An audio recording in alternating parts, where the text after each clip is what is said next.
आला बर्ज है नाज़रीन, मैं आसिफ अली और आप देख रहे हैं रूबी उर्दू न्यूज़। सबसे पहले नजर डालेंगे अहम खबरों पर।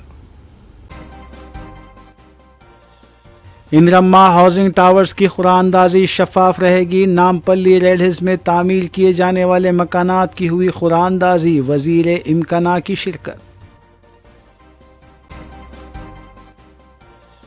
वोटर लिस्ट मुहिम, जाली असनाद देना फौजदारी जुर्म, गलत मालूमात पर जेल की सजा। तेलुगु रियासतों में रक्षाबंधन का त्यौहार, वज़राए आला को पार्टियों की खातून लीडर्स ने बांधी राखी।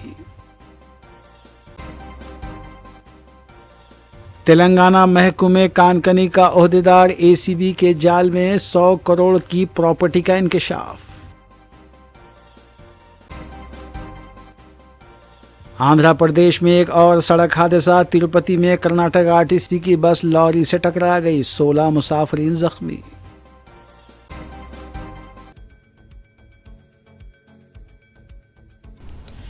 देखते हैं खबरों की तफसील। रियासत तेलंगाना में वोटर लिस्टों की खुसूसी जामे नजरसानी SIR मुहिम के तहत चीफ इलेक्टोरल ऑफिसर के दफ्तर ने फर्जी सर्टिफिकेट्स और गलत मालूमात फराहम करने वालों के खिलाफ सख्त कानूनी और फौजदारी कार्रवाई का ऐलान किया है। इलेक्शन कमीशन के ओहदेदारों ने बताया कि वोटर लिस्ट में अपने नाम के इंदराज या तरमीम के लिए जाली दस्तावेजात देना एक संगीन काबिल ताज़ीर जुर्म है। इंतखाबी दफातर के ज़राए के मुताबिक गलत बयानी या जाली कागजात जाली जमा करवाने पर सख्त क़वानीन दर्ज किए जाएंगे। किसी भी सरकारी इंतखाबी ऑफिसर को गुमराह करना या गलत मालूमात फराहम करना BNS की दफ़ा 217 के तहत फौजदारी जुर्म करार दिया गया है। वोटर लिस्ट में झूठा ऐलान करना या गलत दस्तावेजात मुंसलिक करने पर अवामी नुमाइंदगी एक्ट 1950 की दफ़ा 31 के तहत 1 साल की कैद, जुर्माना या दोनों सज़ाएं दी जा सकती हैं।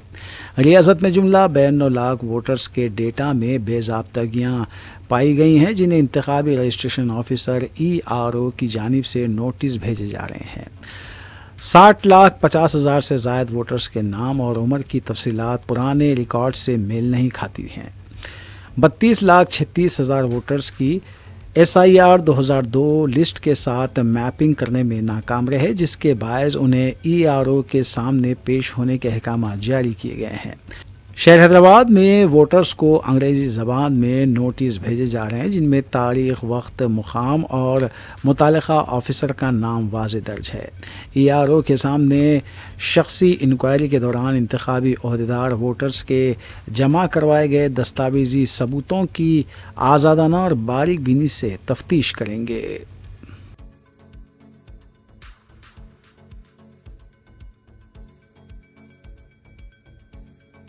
रियासती वज़ीर हाउसिंग P श्रीनिवास रेड्डी ने कहा है कि इंद्रम्मा टावर्स की तामीर के लिए शफाफियत के साथ इस्तेफादा कुनिंदगान का इंतखाब किया जा रहा है। रियासती वज़ीर ने वाज़ेह किया है कि इस्तेफादा कुनिंदगान का इंतखाब अहलियत, ज़ात, मजहब और सियासी खतूत से बालातर होकर किया जा रहा है। उन्होंने बताया कि मीडिया और आवाम की मौजूदगी में खुरा अंदाजी की जा रही है और सोशल मीडिया प्लेटफॉर्म के ज़रिए इस अमल को रास्त नशर किया जा रहा है। जुमे को नामपल्ली, कुतुबुल्लापुर, सिकंदराबाद और राजेंद्र नगर असेंबली हल्क़ात में इंद्रम्मा टावर्स के फ्लैट्स के लिए खुरा अंदाजी की गई। श्रीनिवास रेड्डी ने नामपल्ली के रेड हिल्स में तामीर किए जाने वाले इंद्रम्मा टावर फ्लैट्स की खुरा अंदाजी में शिरकत की। इस मौके पर वज़ीर मौसूफ ने कहा कि जारिया माह की 31 तारीख तक 16 हल्क़ात में तकरीबन 8,000 फ्लैट्स के लिए लक्की ड्रॉ मुनक़िद होंगे। रोज़ाना 4 हल्क़ों के लिए खुरा अंदाजी होगी। हर हल्क़े में 480 फ्लैट्स के लिए खुरा अंदाजी के ज़रिए 600 मुस्तहिक़ीन का इंतखाब होगा। इसके बाद फील्ड लेवल ऑफिसर्स इस्तेफादा कुनिंदगान की तस्दीक करेंगे। अगर कोई मुंतखब फ़र्द नाअहल पाया जाता है तो बाकी 120 में से अहल उम्मीदवार को मौका फराहम किया जाएगा। इस मौके पर नामपल्ली के रुकन असेंबली मोहम्मद माजिद हुसैन भी मौजूद थे। अल्हम्दुलिल्लाह, अल्लाह का एहसान है। आज इंद्रम्मा इल्लू के जो नुमाइंदगी मजलिस इत्तेहादुल मुस्लिमीन ने 3 महीने पहले हुकूमत तेलंगाना की जानिब से की थी, ऊपर वाले का करम है कि 3 महीने के अंदर ही इसका रिप्रेजेंटेशन हुआ, इसके ज़मीनों को आइडेंटिफाई किया गया और आज इंद्रमा इल्लू का लॉटरी आज नामपल्ली हल्के से स्टार्ट किया गया। नामपल्ली हल्के में कुल 480 इंद्रमा इल्लू बनेंगे, जिसको रिजर्वेशन के हिसाब से तकसीम किया जाएगा। एससी में एससी वुमेन, एससी जनरल में 67 इंद्रमा इल्लू अलॉट होंगे, एसटी में 24 अलॉट होंगे, बीसी में 77 अलॉट होंगे, फिजिकली हैंडिकैप में 24 अलॉट होंगे और जो दूसरे हैं 240 और 48 अलॉट होंगे। ये एक बड़ी नुमाइंदगी है मजलिस इत्तेहादुल मुस्लिमीन की जानिब से, क्योंकि 14 मई को पहली बार यहाँ पर पुंगलेटी श्रीनिवास रेड्डी साहब ने मीटिंग बुलाई थी, जिसमें अज़रुद्दीन अवीसी साहब ने बड़ी बेबाकी से ये हाउसिंग का मसला रखा था और ये कहा था कि गरीब बहुत परेशान है और घरों की तलाश में है। तो वहाँ पर मिनिस्टर साहब ने ये कहा था कि अगर आप हमें ज़मीन बताएंगे हम फौरी तौर पर शुरुआत करेंगे। 14 मई के दिन मीटिंग हुई। 27 मई के दिन असदुद्दीन अवीसी साहब ने मिनिस्टर साहब को लेकर नामपल्ली हल्के के एक तफसीली दौरा कराते हुए वहाँ पे कई ज़मीनें उनको आइडेंटिफाई की और उसके बाद 21 जून को उन ज़मीनों को इंक्लूड करते हुए असदुद्दीन अवीसी साहब की नुमाइंदगी पर वहाँ पर इंद्रमा हाउसिंग का इफ्तिताह किया गया। एप्लीकेशंस बुलाए गए। पूरी नामपल्ली में 4000 से ज्यादा लोगों ने एप्लीकेशन इंद्रमा इल्लू में डाला है, जिसमें से 480 को लॉटरी के जरिए दिया जाएगा। मैंने ये बात भी मिनिस्टर साहब के सामने रखी है कि जो जरूरतमंद अफराद है वो करीबन 4000 है और हम सब 10% ही दे रहे हैं। उन्होंने मुझे मुतमईनी दी है कि वो सदर मजलिस से बात करते हुए अगर और कहीं लैंड पार्सल्स हमें मिलते हैं वहां पर और तामीराती काम करेंगे। हम पूरी कोशिश करेंगे कि जितने भी हमारे पास जमीनें मौजूद है जहाँ पे हाउसिंग बन सकती है, हम असदुद्दीन अवीसी साहब के जरिए से हुकूमत से नुमाइंदगी करते हुए वहां को आवाम में घरों की तकसीम हम करा सके। उम्मीद है कि इक़दाम है, एक सिलसिला शुरू हुआ है। अल्हम्दुलिल्लाह 480 लोगों को घर मिलेगा और ये सिलसिला और नुमाइंदगी हम जारी रखेंगे। का लॉटरी प्रोग्राम आज नामपल्ली कॉन्स्टिट्यूंसी का रेड हिल्स एरिया में आज वेट्स गार्डन में ऑर्गेनाइज किया हुआ है। यहाँ पे 480 मेंबर्स का अलॉटमेंट है, जिसके लिए ऑलमोस्ट 3800 मेंबर्स ने अप्लाई किया। इसके लिए अबाउट 600 मेंबर्स का आज लॉटरी निकालेंगे और 480 मेंबर्स को अलॉटमेंट होगा और 120 मेंबर्स को वेट लिस्ट पे रखा, वेट लिस्ट भी निकालेंगे और कल से जो घर पे जाके फाइनल वेरिफिकेशन होने के बाद अलॉटमेंट लेटर दिया जाएगा। सो ये प्रोग्राम जो है आज हमारे honourable minister for housing, revenue और INPR श्री पुंगलेटी श्रीनिवास रेड्डी साहब और नामपल्ली कॉन्स्टिट्यूंसी के MLA साहब माजिद साहब के अंडर ये प्रोग्राम आज हो रहा है। सारे कैटेगरीज का जो भी है आज जितना भी अलॉटमेंट है as per the category wise आज ये नामपल्ली के कॉन्स्टिट्यूंसी में रेड हिल्स एरिया में हो रहा है। जो भी एलिजिबिलिटी क्राइटेरिया है एज पर द जियो उनको प्रिलिमिनरी लिस्ट आउट किया है, उन्हीं के लिए आज लॉटरी चल रहा है।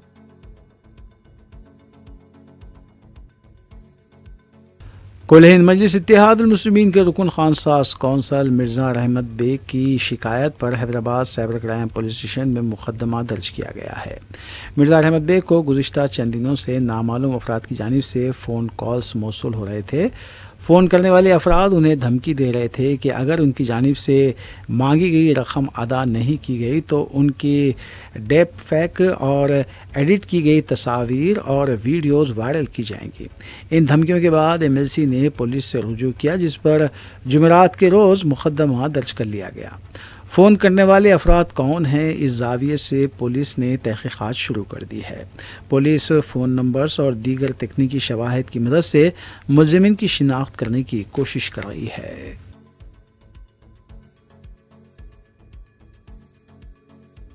सदर मजलिस बैरिस्टर असदुद्दीन ओवैसी ने कम उम्र बच्ची के हिजाब को लेकर इलाहाबाद हाईकोर्ट के फैसले पर शदीद रद्द-ए-अमल का इजहार किया। मीडिया से बात करते हुए सदर मजलिस बैरिस्टर ओवैसी ने कहा कि सुप्रीम कोर्ट की 9 रुकनी बेंच सबरीमलाई के केस के सिलसिले में अपना फैसला महफूज कर चुकी है।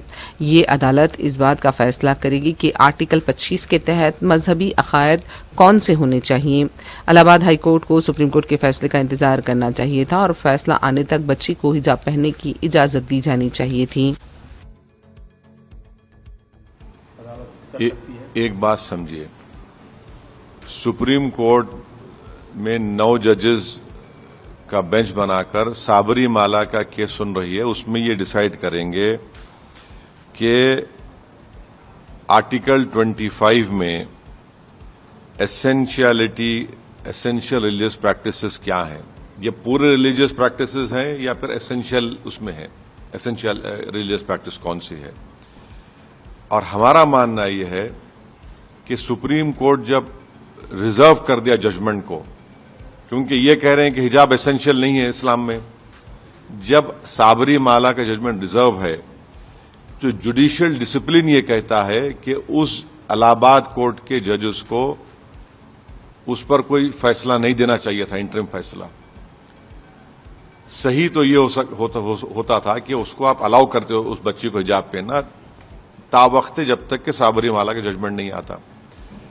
यही एक हिजाब का मैटर कर्नाटक से सुप्रीम कोर्ट गया, 2 जजेस ने अलग अलग फैसला दिया, आप उसको उसका भी लिहाज नहीं रखते आप। तीसरी बात यह है कि आप कैसे तय करेंगे मेरे रिलीजन का एसेंशियलिटी क्या है।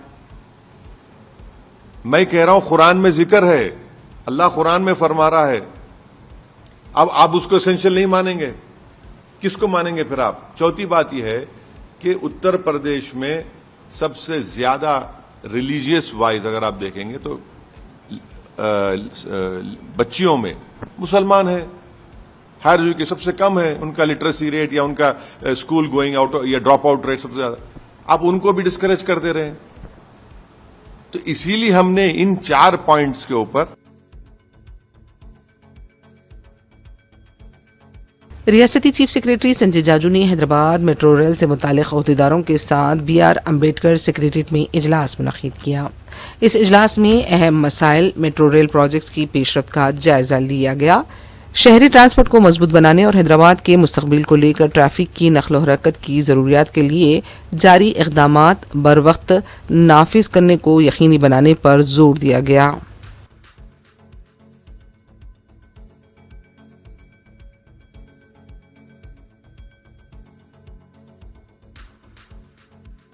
रियासती वजीर सीतक्का और कोंडा सुरेखा ने रक्षाबंधन के मौके पर वज़ीर आला रेवंत रेड्डी को राखी बांधी। कोंडा सुरेखा की दुख्तर सुष्मिता की जानिब से वज़ीर आला के खिलाफ किए गए रिमार्क के बाद कोंडा सुरेखा की ये रेवंत रेड्डी से पहली मुलाकात थी, लेकिन ये मुलाकात त्यौहार के मौके पर खुशगवार देखी गई।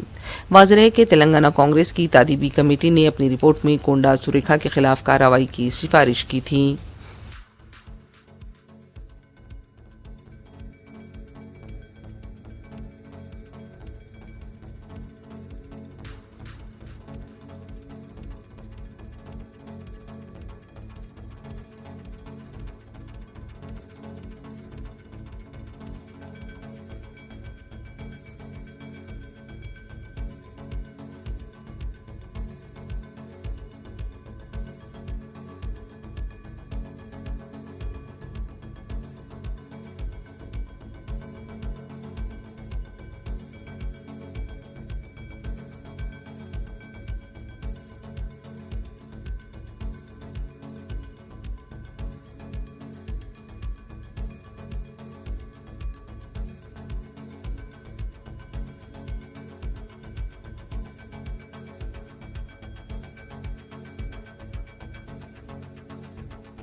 वज़ीर आला के साथ जारी कशीदगी के तनाजुर में रियासती वज़ीर कोंडा सुरेखा ने रेवंत रेड्डी को राखी बांधने के बाद मीडिया से बात करते हुए बताया कि उन्होंने वज़ीर आला के नवासे को भी राखी बांधी है और इस बार उन्होंने सोने की राखी बांधी है।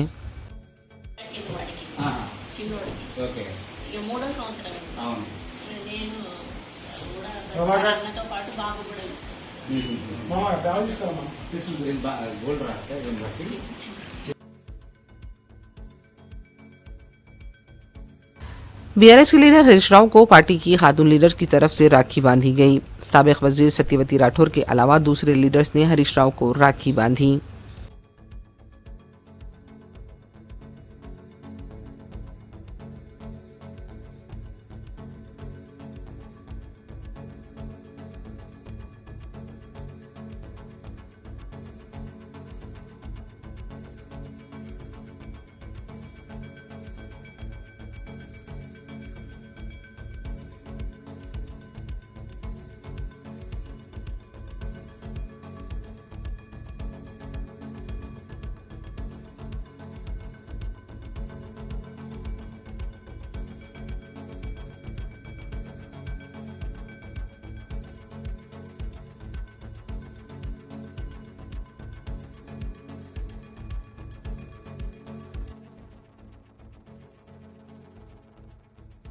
रक्षाबंधन के मौके पर राजस्थान में खवातीन के लिए सरकारी बसों में मुफ्त बस सफर का ऐलान किया गया था।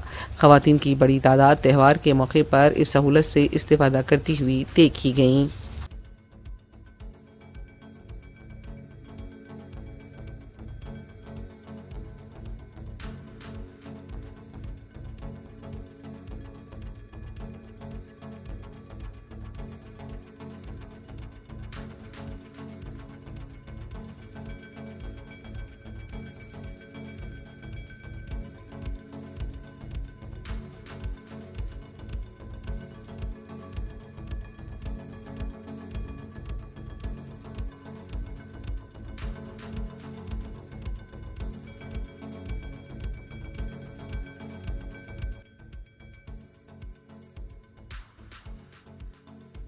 केरला के एर्नाकुलम ककुरू पेट्रोल स्टेशन के पास टूरिस्ट बस बेकाबू होकर पेट्रोल पंप के अहाते से टकरा गई। इस वाक़े का सीसीटीवी भी सामने आया है। 20 अफराद भी जख्मी हुए हैं।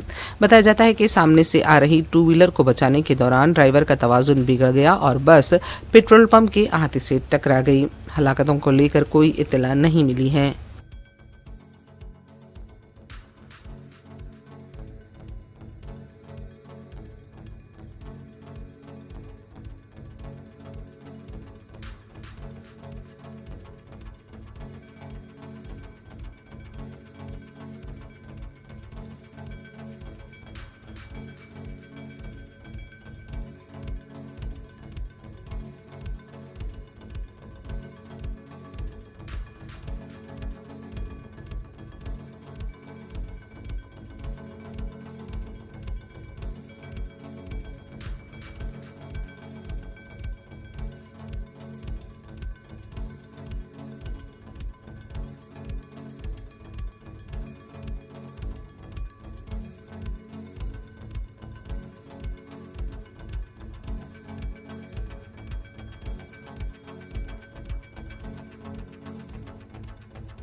मुंबई की आवाम के लिए त्योहारों के मौसम का आगाज एक इंतहाई महंगे झटके के साथ होने जा रहा है। शहर में मुसलसल बढ़ती महंगाई के दरमियान अब दूध की कीमतों में शदीद इजाफे का बाज़ाब्ता ऐलान कर दिया गया है। दूध प्रोडक्शन करने वालों ने दूध की कीमत फी लीटर 9 रुपये बढ़ाने का फैसला किया है। इसका असर हर आम खानदान के माहाना बजट पर पड़ना तय है। ये फैसला ऐन ऐसे वक्त में नाफिज किया जा रहा है जब लोग आने वाले त्योहारों की तैयारियों में पूरे जोश खरोश के साथ मसरूफ हैं। दूध जैसी बुनियादी ज़रूरत महंगी होने से बावर्ची खाने का पूरा खर्च बिगड़ जाएगा। दी गई जानकारी के मुताबिक शहर के थोक और खुर्दा दूध प्रोडक्शन करने वालों ने कीमतों में बराह रास्त 9 रुपये फ़ी लीटर की एक मुश्त इजाफा करने का सख्त फैसला किया है। अब तक शहर में सारिफीन को दूध 93 रुपये फ़ी लीटर की कीमत पर आसानी से दस्तियाब हो रहा था। अब नई शरह नाफिज होने के बाद लोगों को 1 लीटर दूध के लिए 102 रुपये अदा करने होंगे। बताया जा रहा है कि बढ़ी हुई कीमतें 1 सितंबर 2026 से नाफिज होंगी, यानी मुंबई में 1 सितंबर 2026 से दूध की खरीदारी आम आदमी के जेब पर भारी पड़ने वाली है।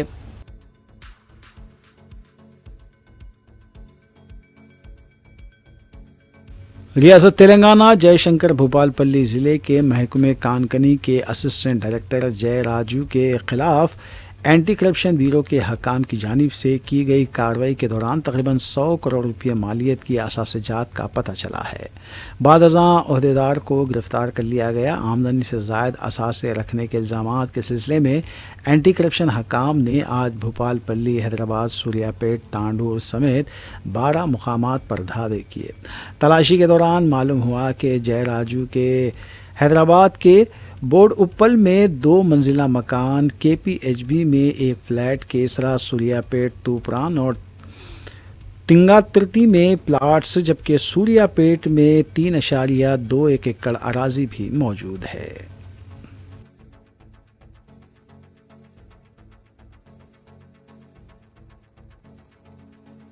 बंदलागुड़ा पुलिस स्टेशन हुदूद की खुबा कॉलोनी में सरखे की वारदात पेश आई है। मुतासिरा मकान से 15 तोले के तलाई जेवरात, 25,000 रुपये की नकद रकम और 70,000 की कीमती घड़ी का सरखा कर लिया गया। इत्तला मिलने पर पुलिस ने क्लूज टीम के हमरा मुकाम वाक़या का मुआयना किया। केस दर्ज किया गया है। CCTV का भी जायजा लिया जा रहा है।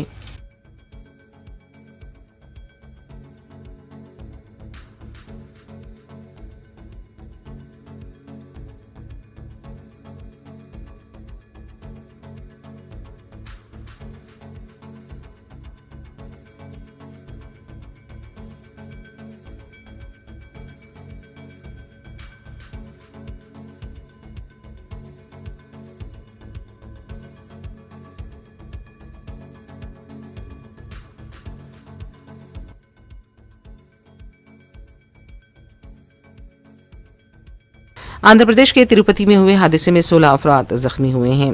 तफसीलात के मुताबिक तेज रफ्तार कर्नाटक आरटीसी बस शाहरा 71 के पास लारी से टकरा गई। बस में सवार 16 अफराद जख्मी हुए हैं और उन्हें हॉस्पिटल मुंतकिल कर दिया गया। वाज़ेह है कि गुज़िश्ता रोज़ भी आंध्र प्रदेश में हुए हादसे में 7 अफराद की मौत हुई थी।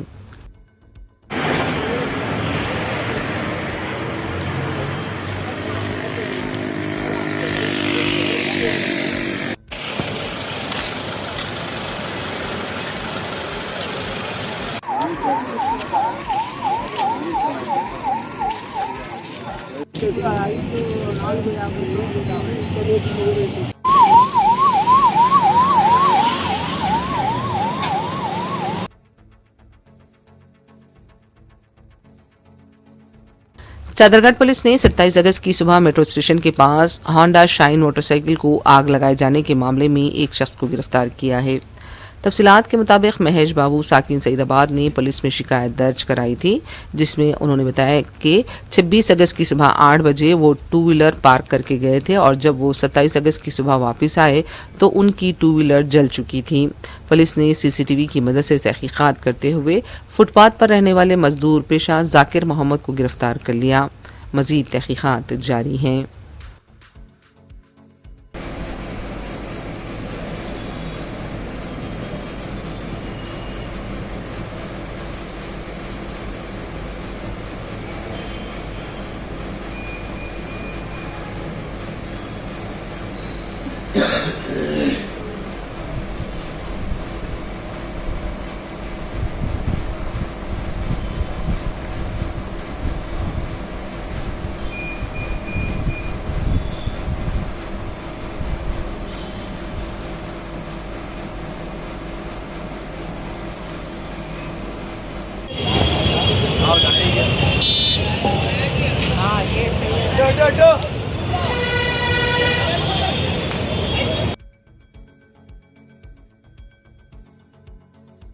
मैलारदेवपल्ली से बहादुरपुरा की सड़क पर एक पुलिस कांस्टेबल मुबैना तौर पर मुश्तबा हालत में 2 व्हीलर पर जाता हुआ देखा गया।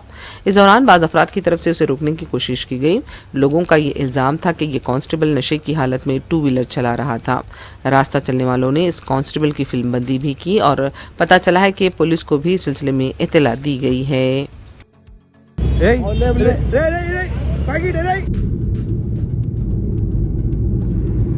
बोलो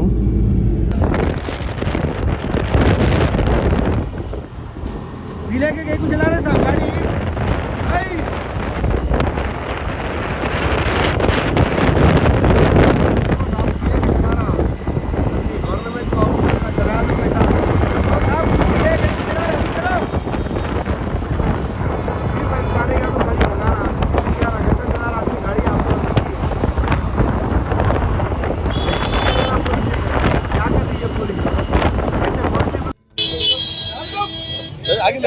आप चक्कर मार के आए वहाँ पर, आप चक्कर वीडियो मार तुमको मारा, पूरी वीडियो है आपकी। ये चलो, उधर भी जाएंगे, एरिया कौन सा भीतर नहीं चलो। आप क्या बोल जाओ क्या चक्कर मार रहे हैं आप, चलो चलो पीले के मारे बाद बच्चे को मारे और गिर गए वहाँ पे, गिरे बाद आप वो करते नहीं पिए ना, मारते आप उनको छोड़ो जिसको आप चक्कर मारे हो आ रही। आओ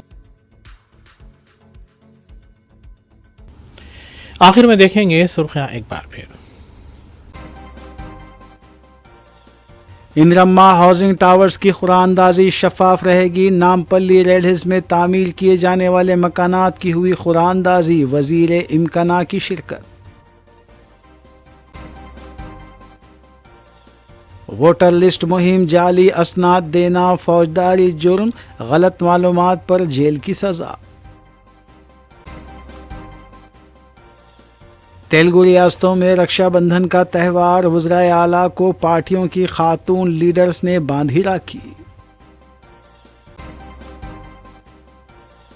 तेलंगाना महकमे कानकनी का ओहदेदार एसीबी के जाल में 100 करोड़ की प्रॉपर्टी का इंकशाफ।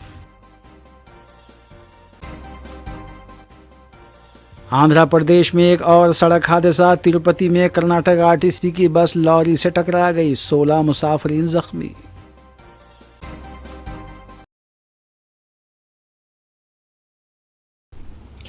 इसी के साथ रूबी उर्दू न्यूज़ यहीं अख्तिताम पजीर होती हैं। रियासती, कौमी और बैनुल अक़वामी ख़बरों के लिए देखते रहिए रूबी न्यूज़।